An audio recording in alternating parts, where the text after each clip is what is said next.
Hey guys, welcome back to my channel, and today's recipe is actually a feast recipe for non-meat eaters, that is paneer biryani. So to get started, in a big bowl I'm taking about 1 cup of curd. This is homemade curd, so it is little liquidy, but if you take the packet curd it will be little thick. And I'm adding about 1 teaspoon of chili powder, 1 teaspoon of biryani masala, the required salt for the marination,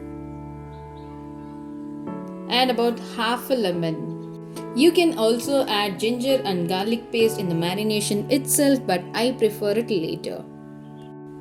Then I'm giving it all a very good mix so that the masala and the chili powder gets completely mingled with the curd, and it is ready for the marination with capsicum, onion and paneer.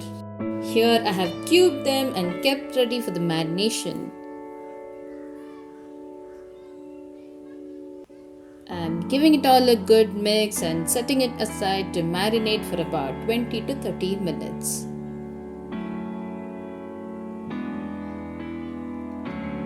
Then I'm taking a pressure cooker and I'm adding about 2 teaspoons of ghee.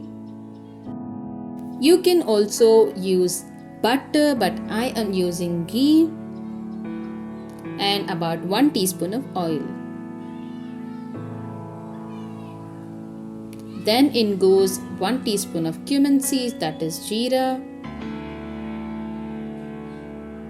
and crushed ginger and garlic about 1 teaspoon. You can also add paste or you can also add chopped ginger and garlic, but here I am using the crushed ginger and garlic and sauteing it well until the raw smell and the nice aroma of the ginger garlic paste comes out really well. Then I'm adding about half a cup of sliced onions and sauteing it until it turns glossy and transparent.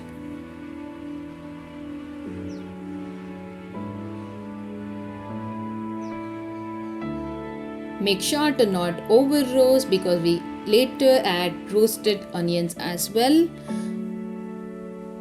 And now comes the marinated mixture, that is the paneer, capsicum and the onion mixture.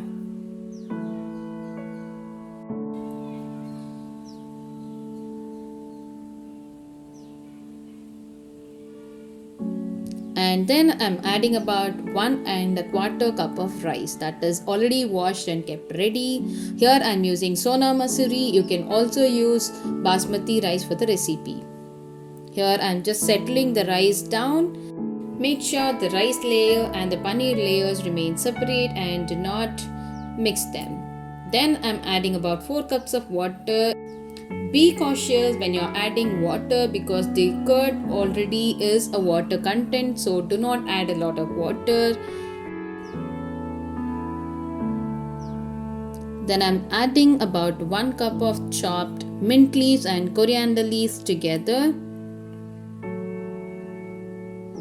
and soaked saffron milk about 3 teaspoons. You can skip this if you do not want to add. And then comes the half cup of roasted onions. You can completely roast them, but I prefer using half roasted onions.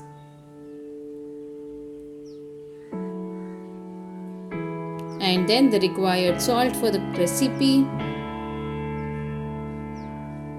And the final ingredient, that is ghee for about 1 teaspoon again to make it even more yummier. Then close the pressure cooker without disturbing any layer or mixing it. Just close the pressure cooker and cook it for about 3 to 4 whistles. Look at the biryani, guys. It has turned out really nice and yummy. I have not followed the dum process in this recipe. I showed you all a very simple version of paneer biryani and not the paneer dum biryani, but in the coming days I'll definitely show you the dum process as well. Get this amazing feast recipe.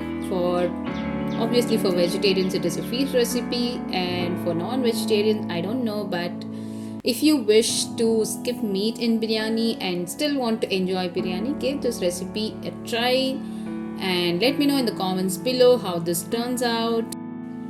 Do not forget to serve this recipe along with raita or salna, anything of your choice.